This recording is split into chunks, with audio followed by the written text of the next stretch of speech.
Verið velkomin í þáttinn Fólkið í borginni. Ég heiti Finnur Ríkharð Andrásson og leiði þáttinn í dag. Umfjöllunarefni þáttarins að þessu sinni verður fátækt í Reykjavík. Þetta er málefni sem ég sjálfur þekki ekki mikið og ætla því að vera í því hlutverki að læra og hlusta í dag. Og með mér til að tala um þetta mikilvæga mál og fræða mig eru þau Elísabet Hauksdóttir og Kolbeinn H. Stefánsson. Verið hjartanlega velkomin. Takk. Takk fyrir með okkur. Sko, mér langar bara að byrja kannski á að heyra aðeins ykkur.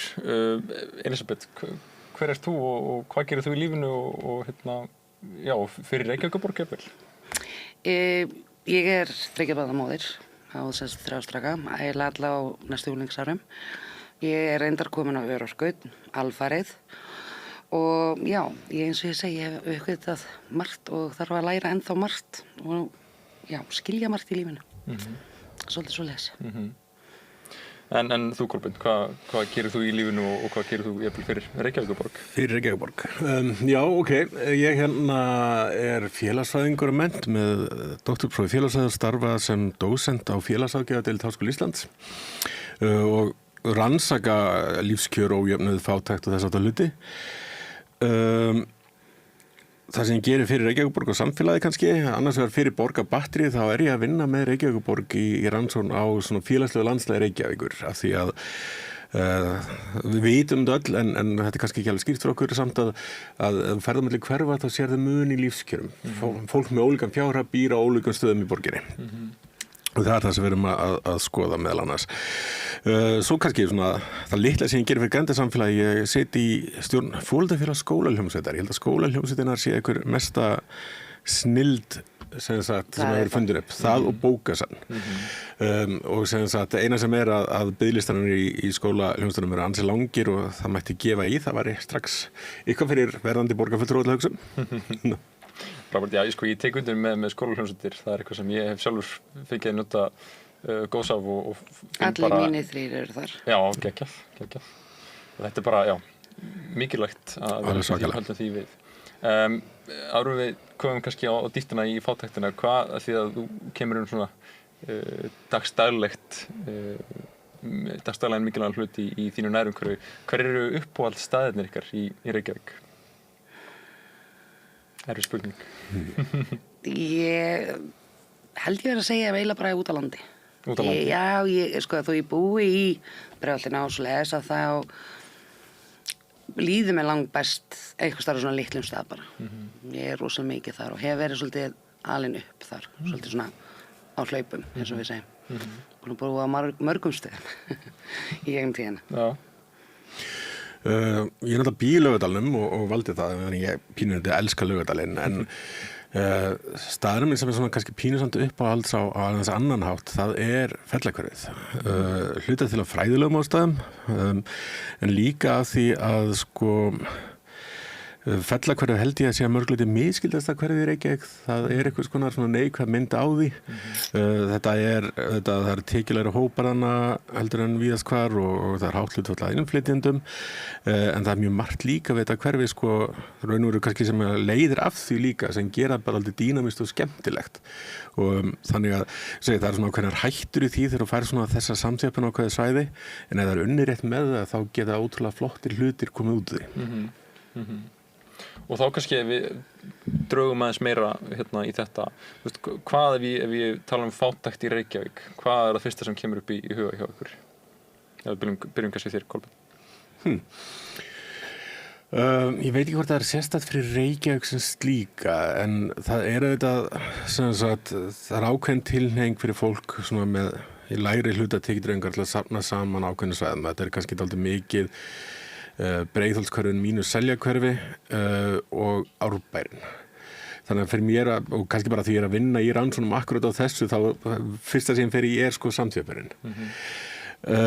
Samþjöppun þá á auði og peningum? Eða já, svona landfræðilega, hvernig fólk þjappar saman.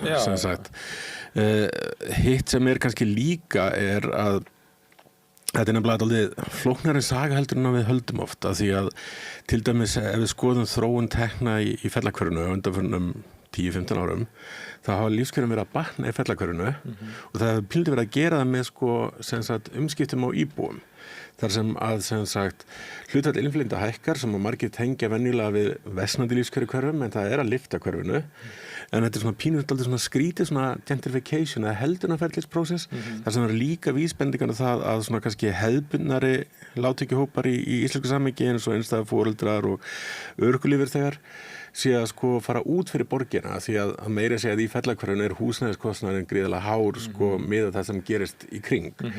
Þannig að það er orðið erfitt fyrir og maður veit ekki hvort það er vegna þess að sko þá er það betur settir innflytjendur sé að geta yfirboðið eða hvort að hreinlega þeir sé að fylla í skörðin af því að fólk ræður ekki lengur við að búa í Reykjavík, ekki einu svona á kannski á ódýrasta svæðinu húsnæðislega séð. Og það er náttúrulega svona eitthvað sem að kannski mér finnst að við þurfum að hugsa kannski fyrir borgarstjórn og bara almennt séð í borgarmálunum, það er hugmyndin það sko að það sé eitthvað svona réttur til borgarinnar að fólk verði að geta búið í höfuðborg landsins þó að það sé með lágar tekjur. Það verði að geta átt sitt líf þar ef það svo kýs. Þannig að hækkandi húsnæðisverð í borginu og höfuðborgarsvæðinu öllu jafnvel undanfarin ár er kannski að verða til þess að við erum að þrýsta lágtekjufólki og fólki á örorku og fólki sem er kannski ekki eins vel stætt út fyrir borgarmörkin. Það lítur út fyrir að raunur út fyrir sko Stór-Reykjavíksvæðið. Já, mitt. Já, sko núna leigi ég hjá félagi mitt og það á að vera lágtekjufélag.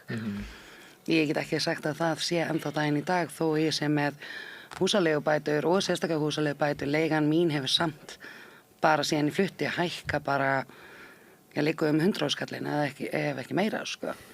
Og það setur strax strik í reikningin og ég hef oft verið að skoða hvort ég geti farið eitthvað annað og ég á samt eins og ég segja að vera í eitt af fagurtökskum hverfunum í bænum og ódýrustu leigumarkaðinum en ég get ekki sagt að það sé svo leið sko. Nei, einmitt. Ekki lengur allavega, það var en það er ekki daginn í dag sko. Og það er náttúrulega kannski það er ekkert leiguþak í borginni eða einst ára á landinu og það er ekkert engar hömlur. Nei, það er ekkert hlaupið að því að fara neitt fyrir okkur sko. Nei, akkurat. En hver er þín upplifun ef ég má spyrja félagsbústaðakerfinu hingað til? Ég er rosalega fein að vera komin loksins inn þar að ég veit að ég er með örugg skjól en það er ansi mikið sem er ábandavandar sko, þú veist, og sérstaklega eins og hjá okkar blokk, þannig að nú er ég í bara, öll lengi mín er bara félagsleg og ég get alveg sagt að við erum rosalega aftarlega ef maður hringir og biður maður láta laga hurðarnar eða laga gluggana eða eitthvað, þá er alltaf bara það verður komið. Maður hringir eftir hálft ári líka og er bara, herri, ég er ennþá að bíða. Og við lendum rosalega mikið í því að okkur sé svolítið svona, þetta er bara þetta hverfi, sko, þetta er bara þessi lengja. Það er rosalega mikið og svoleiðis finnst mér. Ég finn það bara meira og meira eftir sem árin líða en það má hækka leiguna á mig en ég fæ ekki neitt í staðinn sem heitir betur bætur. Má hækka leiguna en það má ekki bæta þjónustuna. Já, og að ná í þau þarf alltaf sendi tölvupóst. Ég er ekki þessi típa sem að fíla tölvupóst ég vil mannlega samskipti í síma sko eða face to face.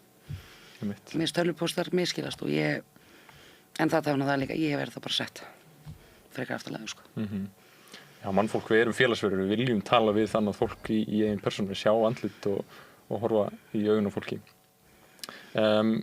Sko árum við förum dýpra en þetta, þá kannski finnst mér líka viðeigandi að spyrja spurningarna, sko hvernig myndi þið skilgreina hugtakið fátækt? Af því að ég er með minn eigin skilning á þessu hugtaki en svona, mig grunar að það sé miklu meira sem felst í þessu hugtaki heldur en ég gera mig grein fyrir.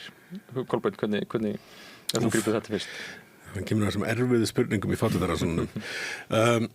Sko, það er alltaf áhugavert með fátæktarhugtakið er að það hafa allir einhvern skilning á því og þegar þú tekur yfir samfélag allt þá skarast það skilningur rosalega mikið en það er einhvern veginn ekki til einn sameiginlegur skilningur beint. Ég vil kannski að næsta sem komast því er að fólk sem býr við skort af því að það hefur lágar tekjur eða litlar eignir eða eitthvað slíkt sko.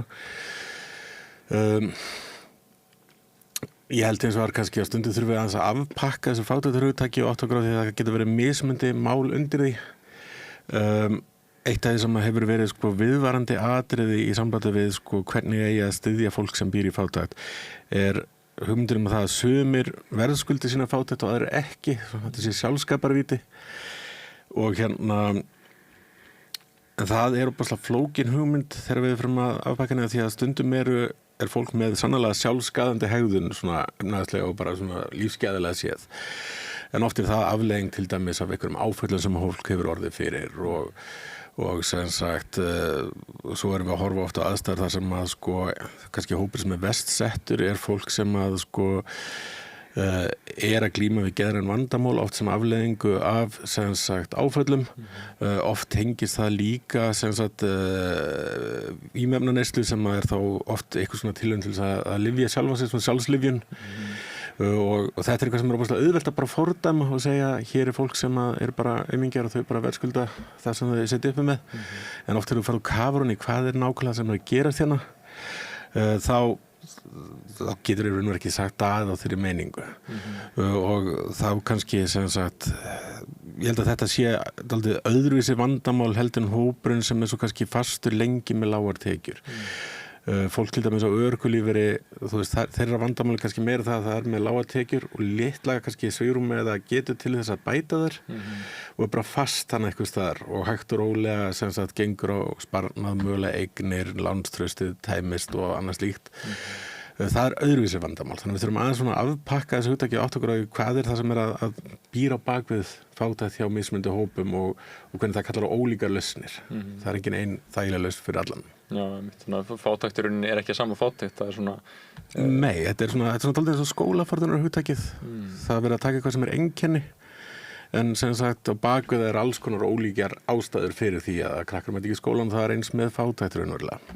Akkurat, og horfa þetta kannski eins og nefnir einhver svona orsakasamhengi að fátækt sem einkenni mitt en ekki sem einhver viðvarandi staða Já, akkurat Ég veit ekki hvort að þú, Elisabeth, hefur eitthvað velt fyrir þér þessu hugtaki og fundið einhverja skilgreiningu sjálf sem því veist passa við hugtakið? Nei, ekki þannig, en mér finnst fólkið með þegar það heyrir fátækt að hugsa alltaf einmitt samt með sér manneski sem býr bara á götunni í stregapókum og eitthvað svoleiðis það er ekki það sem þú veist, ég sjálf upplifi ég upplifi eins og maður segir fátæktina mín þannig að ég þarf rosalega mikið að telja hvað ég eyði ég get ekki allt í einu bara eitthvað, mér langar þú veist að fara að fá mig neglur, ok, jú ég með en ég límdi það sjálf á mig ég get ekki verið bara eitthvað, mér langar að borða í kvöld og farið, þú veist eða þá, þú veist, ég meiðist á öxl sem mjög gott dæmi, þú veist, ég meiðum á öxlinn eða eitthvað, ég hleyp ekki til læknis út af því að ég þarf að hugsa þarf ég að borga eitthvað fyrir læknin, þarf ég að borga fyrir lyf af því ef ég þarf að borga fyrir þessa hluti eða að kaupa lyf í endarmánuðinum eða miðjumánuðinum þá er ég búin að setja allt úr skorðum og fólkið mitt alltaf bara já, þá ertu bara að læra að spara hvar á ég að spara hvar á ég að setja pening til hliðar á ég að taka af fötunum sem börnin mín þurfa á ég að taka það að ég leyfi okkur einu svona panta pítsu kannski í mánuði hvar á ég að klippa því að ég er að klippa völli sem ég get og fólk eins og ég segir, ég hugsa alltaf þegar ég heyri fátækt akkur býrðu þá ekki að götunni í stregapóka það ekki málið Nei, þú nefnir að þú sérst að þú fá ráð frá fólki í kringu þig upplifir þetta ofta að þú sérst að fá óumbeðin ráð frá fólki já og ég fæ mikið hvað maður segja hvar ég bý að þá kemur oft bara já, ok, þú býrðu þessum stað og maður bara já, hver annar stað ég að búa ekki það, mér líður rosalega vel í hverfinu mínu það blómstrar allt það eru börn úti, þú veist, ég var að heyri börnum bara í gær til, held ég 9 kvöldið, það var gott veður það eru börnanum frá 6 ára upp í 15-16 ára í alls konar leikjum og fólk heldur bara, já, en þú býr samt í fátækt, já, ég veit það en það er ekki slæmt, en jú, ég væri alveg til að búa í Seljakörfunni þess vegna en eins og ég segi, peningalega séð þá er ég bara ágætlega stödd þannig að ég Já, akkurat Mér finnst nefnilega áhvert líka að fátækt í íslensku samhengi er aldrei annað en fátækt í þessum öðrum samhengjum og fyrir að vera 3 árum síðan þá var einhver svona heimildagerðarmaður sem kom inn frá Sádi-Arabíu og hann var með þáttaröð sem hann var að gera fyrir eitthvað sjónvarpana í Sádi-Arabíu þar sem hann var að skoða sko hvernig önnur lönd hefur tæklað alls konar hluti, svona mata inn nýjar hugmyndir. Og eitt af það sem ég var beðinn að gera var að finna sem sagt það hverfi sem að stæði vest svona félagslega og efnahagslega á höfuðborgarsvæðinu. Og ég laðist yfir gögnin og niðurstaðan var að það væri Fellahverfið. Og svo anberðin degir fyrir við hann upp í Breiðholt og hérna hann með tökulið með sér og eitthvað. Við leggjum hann hjá verslunarkjarnanum í Fellahverfinu, hoppum út úr bílnum, hann lítur í kringu sig og segir þetta gengur ekki þá enginn eftir að trúa þessu. Okay. Þetta sé versta sem þið hafið upp á að bjóða. Nei. Og myndatökuliðið sem var frá Portugal það var bara, þetta bara næst hverfi í Lissabon, sko, þú veist. Og það er kannski mikilvægt að skilja svona atriði eins og það að til dæmis að við erum að tala fátækt í Suður-Ameríku, þar sem að ég held að tekjuöfnur sinna mestur í heiminum. Þá erum við að tala sko slíka örbirð að fólk býr í bárujós kumböldum sem það hefur klastrað saman sjálft og sem sagt það þarf að það leggst út í afbrot og vændi og bara örvæntingin slík til þess að lifa af. Við höfum ekki mikið af svona, ég ætla ekki að segja við höfum ekki neitt, en fátækt þegar við erum að hugsa fátækt í Íslandi þá snýst hún dálítið meira það sem myndi kalla afstæðafátækt. Sem sagt þannig að fólk kemst af en lífið ekki frábært. Svona, en sko sumir vilja gera lítið úr afstæðri fátækt eins og þetta sé nú bara svona lúxusvandamál. Það samt mjög áhugavert að þegar maður skoðar bara eins og ég var að skoða þetta í íslensku æskulýðsrannsókninni og áður í hérna rannsókninni sem maður byggir að miklu leyti á, sem þetta heilsa og líðan skólanema HBSC og þar sem voru samanburðar frá öðrum löndum. Og eitt sem ég sá var það að sem sagt neikvæðar afleiðingar samt við andlega líðan, líkamlega heilsu, svefn, vandamál og annað slíkt. Það var sterkara samband á milli fjárhagsfjölskyldna og sem sagt þessara vandamála í þeim löndum þar sem að lífskjörum voru hvað best. Þannig að sem sagt afstæð fátækt eitthvað sem að hefur raunverulegar afleiðingar svo því að stilfellið fyrir börn. Þau eru ekki að njóta lífsgæði sem þykja sjálfsögð og eðlileg í samfélaginu sem þau búi og það raða þeim einhvers staðar neðar í einhverja svona félagslega hierarkíu þannig að þau raun og veru býða einhvers konar skaða af þessu sem við getum ekki bara afskrifað sem einhvers konar lúxusvandamál. Þetta er einmitt eitthvað sem að ég myndi mér að margir sem hafa ekkert fengið að kynnast fátækt eða kynnt sér tölurnar áttur sig ekkert á sko einmitt að fólk geti upplifað fátækt þó að fátækt líti allt öðruvísi út á Íslandi heldur en annars staðar í öðrum löndum sem að kannski koma fyrst upp í hugan þegar fólk ímynda sér fátækt. En varandi bara fátækt í Reykjavík, þú nefnir sko að það er ákveðin hverfi sem að tölfræðilega séð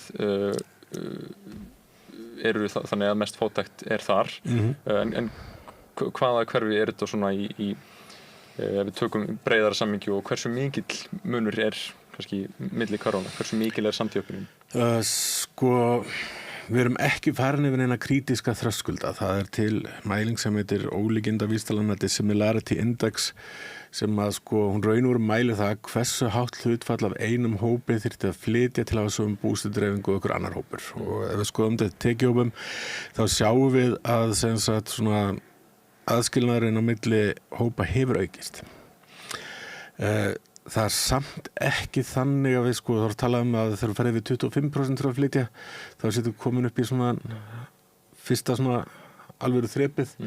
Við vorum þar engar niður tölum 2020, við vorum þar rétt undir árið 2020 en þetta svona ákveðin trend sem að hefur verið að þróast og ég held að þetta sé mörgleiti mjög óheflegt að við leiðum þess að þróast áfram af því að þetta svona pínu tvíeykasverð, þetta pínu skrítið af því að sko það að vera sem sagt búa að vera hluta fyrir lágtekju fjölskyldu í ríku hverfi getur haft mjög neikvæð áhrif á líðan þín annað slíkt þegar þú ert barn.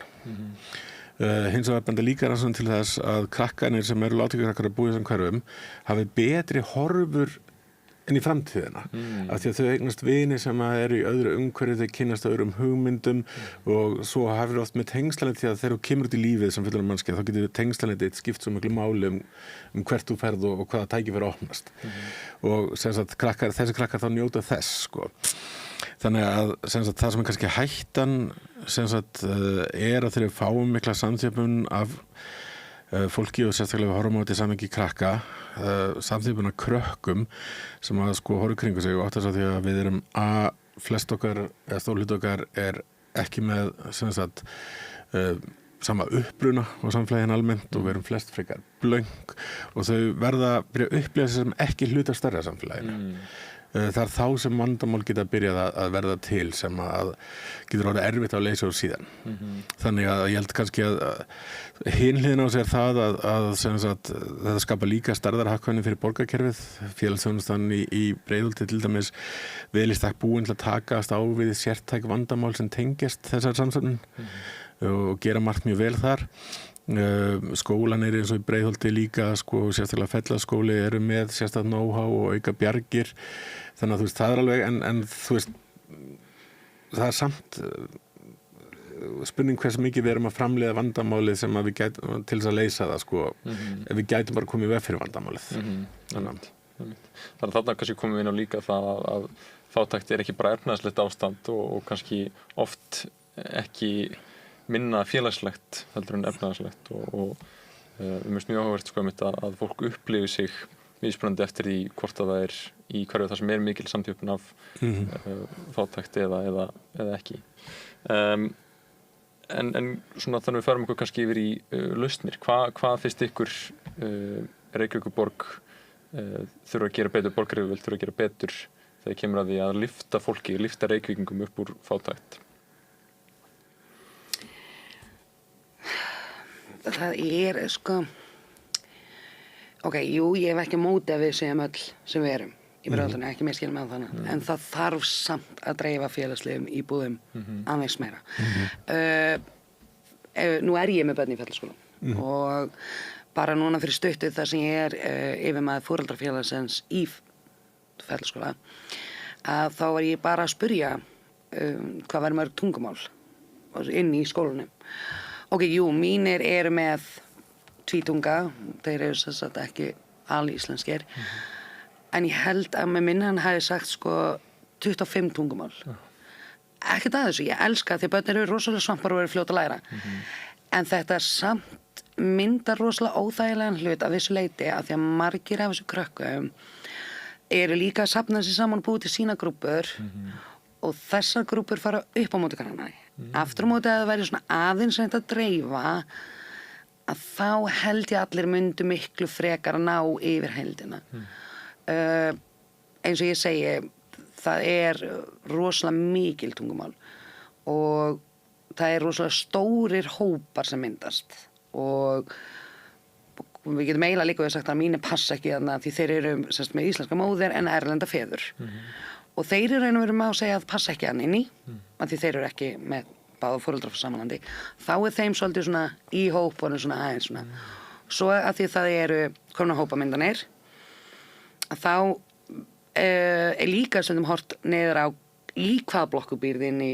fellunum því vera með þau þegar sumar eru nýri og sumar eru eldri þannig að jú það er alveg rígar þarna og mér finnst að við þurfum aðeins þó ég sé alveg rosalega hreint öllum tungumálum strákunum mínum blóta öllum tungumálum held ég heiminu bara orðið þú veist ég er ekki að grínast þeir bara þú veist þeir getur að spila og svo heyri ég allt í tungumál ég er bara eitthvað hvaða tungumál er þetta og þá kemur bara þetta var þetta tungumál og ég held bara ok og þetta þýðir og mér sagt það æðislegt að þetta gefið mikið framtíðina en þessi hópamyndin sem bara því við erum með sem er að myndast hún er heldur ekki góð þannig að við þyrftum að setja félagslegar íbúðir aðeins víðar.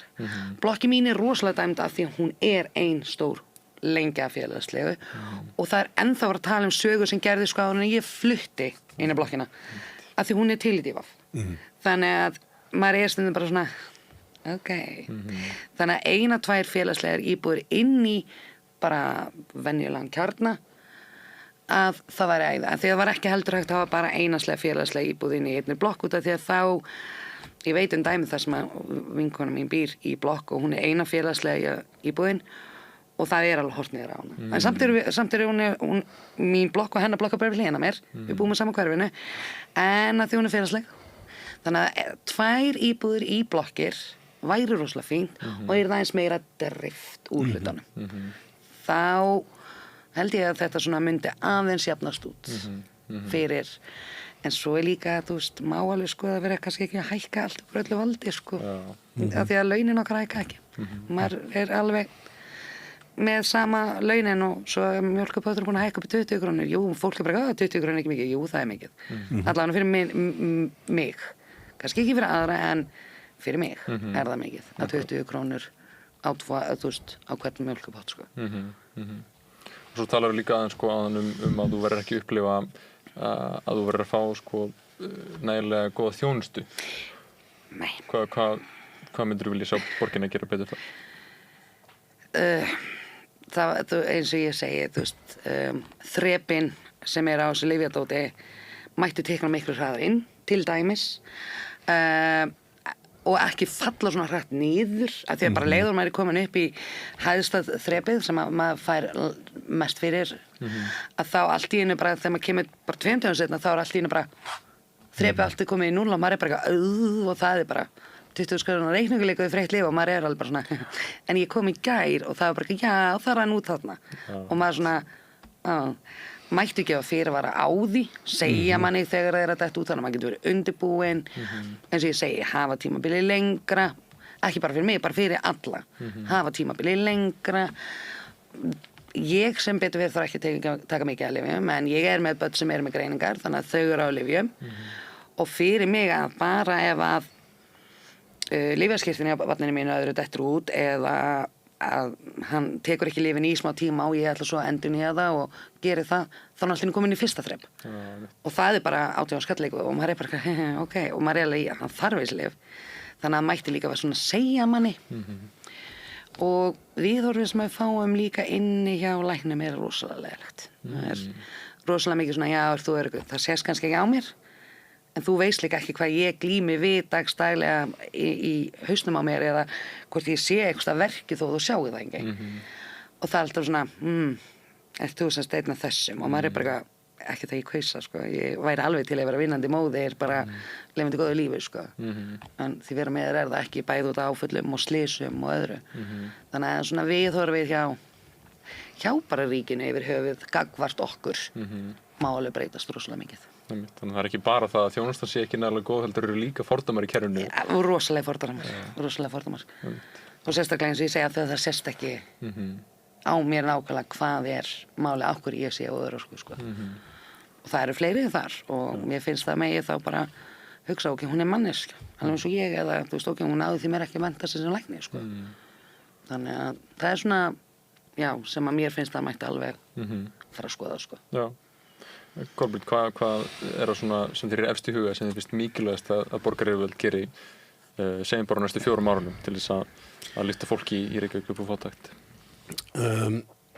Ég er bara takandur að það sem maður sagði með félagslega húsnæðið. Við þurfum meira, við þurfum að hafa dreifðara og við þurfum kannski að hafa það á viðráðanlegri kjörum. Það er dálítið mikið, það er að elta markaðinn og eitthvað þar þarf einhvern veginn að hugsa mótilið á betri hátt. Þetta vísitölulega ting, sko. Já. Þannig að vísitalan okkar hækkar, sem er óslega fyndið, þegar vísitalan hækkar, hvað gera þeir? Hækkar leiguna. Ekkert vandamál, þú veist. En þegar vísitalan lækkar, þá lækka þeir ekki, sko. Þeir annarkvort að láta þeir standa í stað, eða það þeir hækki 100 kall. Og 100 kall fyrir manneskjur mikill þegar að telur hvert einasta skipti. Ég get sagt að ég byrjaði að leiga á 85. Leiga mín komin upp í eitthvað stærri kringum 100 skallin. Hvort þú sé ekki verið með þess að vera komin bara nær 200 skallin, sko. Og það setur strax streik í reikninginu mér, sko. Það þarf að auka frambúð á húsnæði. Náttúrulega eitt af vandamálum sem við stöndum framfyrir er að það hefur mikil fólksfjölgun á undanförnum áratugum á Íslandi og framleiðsla húsnæði hefur ekki haldið í við það. Þannig að raunveru að skapa betri hvata til þess að byggja sem sagt, líka sem sagt, hvað sé húsnæði sem að þarf, lækka byggingkostnaðin verulega. Það sé, sem sagt, held að það sé lykilatriði. Reykjavík hefur töluvert mikið vægi að þessu leyti út af skipulagsvaldinu. Og það kannski þriðja atriði sem að stundum gleymist í þessu er að sem sagt, fullt af fólki finnst þeirri stöð að búa við fátækt ekki sem sagt, annarkvort vegna áfallan sem verður fyrir eða er þeirri stöðu að vera fast í til dæmis láglaunastarfi langan tíma, vera einstætt foreldri og endanum bara brotnar það að því að fátæktin hægt og rólega étur líka fólk upp. Og þannig hefur félagsþjónustan gríðarlega mikilvægur hlutverki að gegna með sína félagsráðgjafa og sálfræðinga og iðjuþjálfa og þetta af því að það er oft ekki alveg nóg sko. Ég held að fyrsta sem þetta gera allar hjálpa fólki að vinna þessu út úr fátækt er að tryggja því örugg afkomi, það er undirstaðan.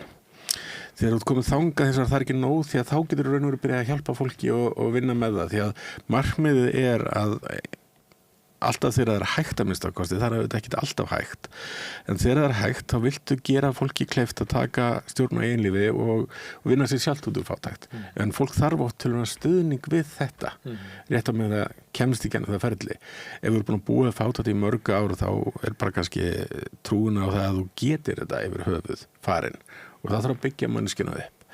Það þarf að skapa aðstæðunar andrými sem fólk þarf hugsanlega til að ná sér meiri menntun eða nýja menntun ef það hafa ykkur menntun sem nýtist ekki alls konar svona hlutir og félagsþjónustan sem tæki fyrir þetta er algjör lykilstofnun í samfélaginu. Það mitt hann líka þessi hugmynd sko að við þurfum ekki einungis að lyfta fólki upp úr fátækt sem þegar er á þeim stað heldur líka að tryggja það að samfélagslegu innviðirnir okkar séu nógu sterkir til þess að fyrirbyggja að fólk detti niður í fátækt. Já, oft er þetta betur að vera stöndum okkur almennt sér ekki rosalega vel í fyrirbyggjandi aðgerðum. Við reynum að grípa vandan eftir hann verður að vandamáli sko staðan fyrir að stóru vandamáli. Þú veist bara ef við horfum allir með það að sko fjölgun örorkulífeyrisþega á þessar öld er fyrst og fremst drifin áfram af fjölgun örorkulífeyrisþega meðal kvenna og yfir miðjan aldur. Sem sagt og það sem við ætla stóra spurningin er þá hvað er það sem er að drífa þessa þróun áfram? Hvernig getum við komið í veg fyrir að svona margar konur lendi á þessum stað frekar heldur en að þurfa það verður miklu dýrara þegar við þurfum svo að grípa hópinn þegar hann er komin að annar stað. Þannig að vinna meira með fólki áður en að lendir á slæmastanum. Akkurat. Ég á að láta kerfið ekki vera svona oft hvað maður segja. Þegar maður situr inn umsóknirnar það þarf að vinna hraðalúðum. Nú er ég búin að lenda ofboðslega oft í að lenda á milli. Ég passa ekki inn í þennan flokk, ég passa ekki inn í þennan flokk, ég passa ekki hér, ég passa ekki hér og þá er ég bara hér og ef ég lendi hér, hvað gerist þá? Jú, ég verð tekjulaus. Ég þarf samt að halda áfram að borga hlutum og ég hringi og reyna að fá peninga og gera hitt, gera þetta. Það getur tekið samt mánuði, ég er ekki að tala um mánuði, ég er að tala um mánuði að komast af þessu standi að vera í og ég hef lent alveg 2 svara milli í kerfinu og einmitt er að þátt að setja mig yfir á örorkuna, þátt að setja mig tímabundið. Ég var orðin svo kvíðan ég fór alltaf fram úr rúmi út af því ég var bara ok, nú lendi ég á milli. Hversu lengi ég maður minna að lenda á milli? Verði ég 1 mánuð, 2 mánuð, verði ég 3 mánuð? Ég hef lent það mikið á milli, ég hef farið í virkilega skuld við félagsbústaði út af leigunum minni. Ég hef þurft að hringja móður mína og skulda henni fullt sem betur verið á ég móður mína og ég var bara ok, nei, nú er ég bara alveg komin bátinn. Og svo sæki ég og ég var bara ok, hvað ætli ég verið lengi núna? Ég var búin að gera alls konar ráðstafanir, ég var búin að hringja í félagsbústað að láta að vita, ég var búin að gera svona. Svo fæ ég allt í einu hringingu, ég mæti, konan horfir á mig, yndisleg manneskja og bara þú ert ekki að fara tímabundið og ég bara, ha? Hún bara, nei. Ég held að þú sést bara því við erum bara brunnin út. En það hefði kannski ekki gerst líka ef ég hef aldrei alltaf lent hann á milli, ekki lent í þessari hólu af því að loksins þegar ég svo fékk peningin ég hef gert eitthvað skemmtilega hluti með börnunum mínum en í staðinn hvað þurfti ég að gera? Jú, ég þurfti að byrja að borga alla skuldina mínar sem var ekkert vandamál, skuldlaus en hvað átti ég eftir þegar ég var búin að því? Jú, ég gæti pantað pítsu og ég gæti haldið gistipartíð með. Ógeðslega gaman, það var alltaf ánægð, börnin mín eru yndisleg hvað eru nægjusöm og eru bara því verumiður einmitt eins og þú hefur sagt hvað börnin sjá og heyra og skilja þeir meira þess að hafa sagt um mig þegar ég er bara ég á panta pítsu, ég er peningið þess við erum að tala 9 ára gamall, 14 ára og 15 ára gamall barn að tala svona. Þetta á ekki vera svona, alls ekki. En sem betur fer þá komst ég mjög fljótt þannig séð inn á, en þá var ég aftur komin í kvíðan bara, ok, svo þarf ég endurinn, hvað gerist þá? En svo fekk ég alltaf skiptin upp í hendun og það stóð bara öryggi.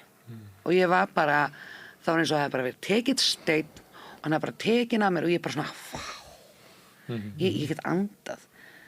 Og það í raun og veru fyrst skipt sem ég virkilega bara svona, ég veit að ég fæ peningum á mánaðamótin, ég get leyft okkur panta pítsu, ég get smá svona, þú veist, ég get leyft börnunum mínum á klippingu í stað fyrir að taka rakvél og raka hausinn, þú veist, hára að þeim og eitthvað svona, þú veist, að því að líka að lenda á milli og tínast eins og margir hafa gert, ég reyndar hef ekki tínst, ég er bara að lenda á milli, að það er líka rúslega. Það er kannski eitt sem að líka kannski að horfa í dálítið við félagsþjónustuna. Mörgu leyti finnst mér eins og félagsþjónustan sé pínu sko svona það er búið að skrifræðisvæða dálítið mikið. Þetta felst í, þú veist, það er innleitir alls konar verklagsferðlar og fólk, og allt í enn ertu komið með fólk sem eru málastjórar sem eru farið að eyða sko stórnhlutir sem degi að fylla át sko stór og flókin eyðublöð málin. Og fólk eru þá ekki sko að sinna málastjórnina meðan. Og ég get sagt að þessi þróun kannski fyrir til þess að átta því að eitt af því sem að fólk hefur haft áhyggjur af með félagsþjónustuna því að hún er svona pínu sko svona síðasta úrræði velferðarkerfisins er valda ójafnvægi á milli málastjóra og svo sem sagt skjólstæðingsins. En afleiðingin hefur eins og orðið svo að sem sagt allt í einu kerfið verður óþjalla. Það er erfiðar að finna lausnir og að því að þegar þú komin með svona úrræði þá þarf til að hafa svigrúmið til að geta sagt ok, við erum með einstaklinga sem passa ekki þægilega í bóksin sem við erum búin að búa til í hérna skrifræði strúktúrnum okkar. Við þurfum að geta spilað dálítið frjálsar og finna einhverja aðra leið til þess að vinna í þessu valda og jafnvægisatriði. Og það er ofta þetta þannig að sko málastjórarnir, flestir málastjórar sem er að vinna í félagsþjónustu eru bara, þetta verður aldrei vandamál hjá þeim, en það er þessi undantekningar sem við erum að hafa ágjör af. Og út af þessum sko áhyggjum af undantekningunum þá erum búin að búa til kerfi sem er kannski bara of þunglamlegt, of stíft og ekki nægilega kvikk og sveigjanlegt til þess að takast á við vandamálin. Akkurat. Sko tíminn er á þróttum og mér finnst ég orðin tölvört fróðari þetta mikilvæga málefni eftir samtalið okkur hérna í dag. Það er greinilegt að það er mikilvægt verk að vinna fyrir borgarstjórn Reykjavíkur næstu árun í því að útrýma fátækt í borginni. Og mér langar að þakka ykkur kærlega fyrir, Elísabet og Kolbeinn, fyrir komuna og fyrir að deila ykkar reynslu og þekkingu. Bara takk. Takk fyrir mig. Og takk þið sem sittið heima fyrir að fylgjast með okkur í dag. Þetta var Fólkið í borginni og við sjáumst að sinni. Takk.